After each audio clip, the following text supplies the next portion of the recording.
Hey there, man.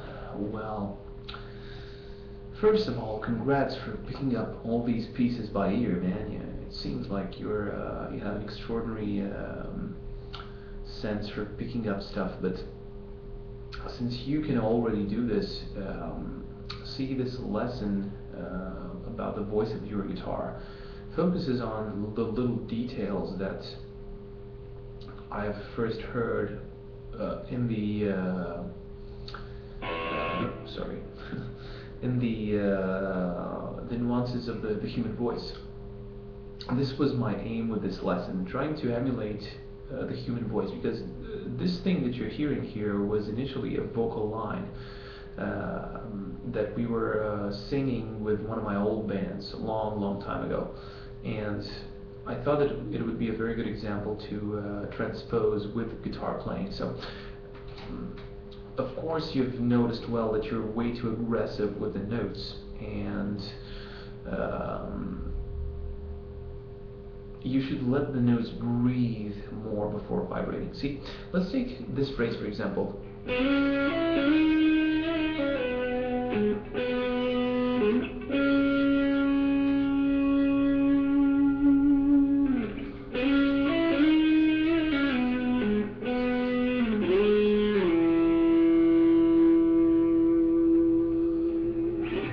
See, I'm always allowing the notes to breathe, and I'm not vibrating like too violent. It takes away from the sweetness of the melody, and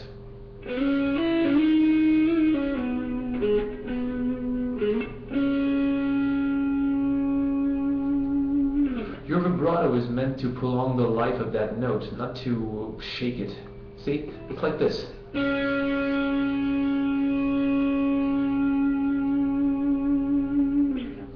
The note sounds, and when you feel that it's almost close to starting the decay, so the note starts to die actually, you keep it alive by vibrating it a little bit until you get to move to the next note.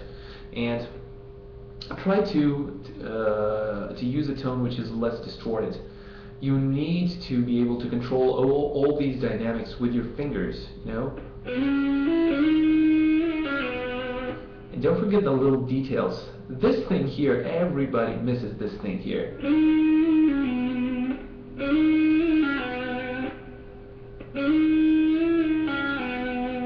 Everybody says, that learns this lesson does something like it's see?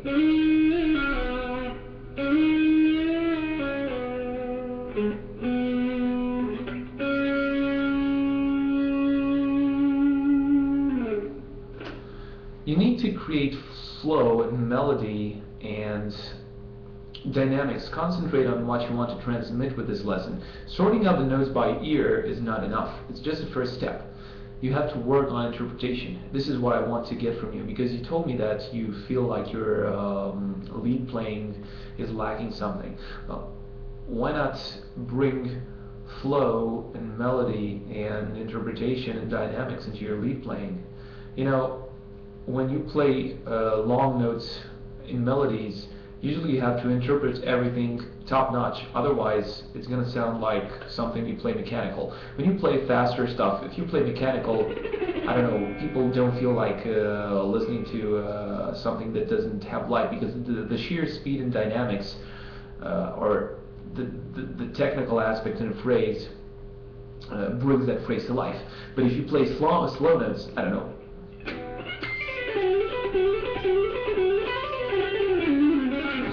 you play some legato stuff, I don't know, the sheer speed and accuracy is going to provide those dynamics. But if you play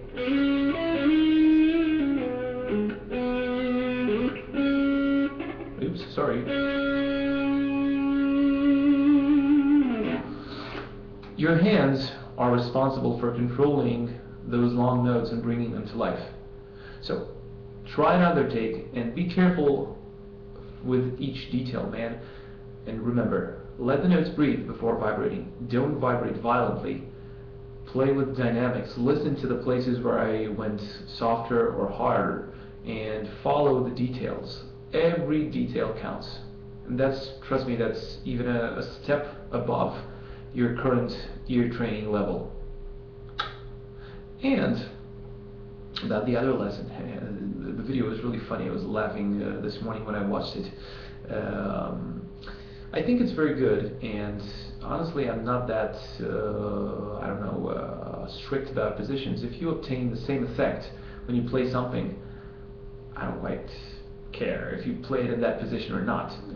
When it concerns certain frequencies, like playing open strings instead of, or playing something else instead of playing open strings, that's when I'm going to have a problem, because open strings have a certain vibe to them, a certain frequency which needs to be there. But otherwise, when you play a lick, when you play this note, I don't know, you play this E here instead of playing this E here, I'm not going to care too much. Of course, if the fingering position is going to be defective and you're going to have a hard time playing it, you're probably going to figure out by yourself by trying various positions.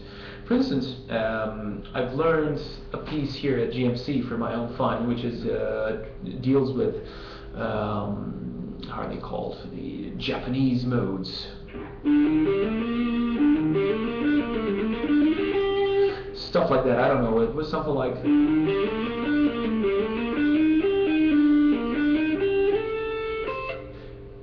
don't remember it.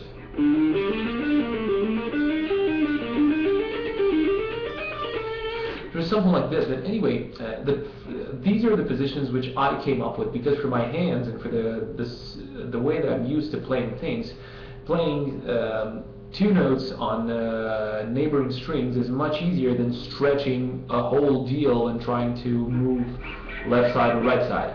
So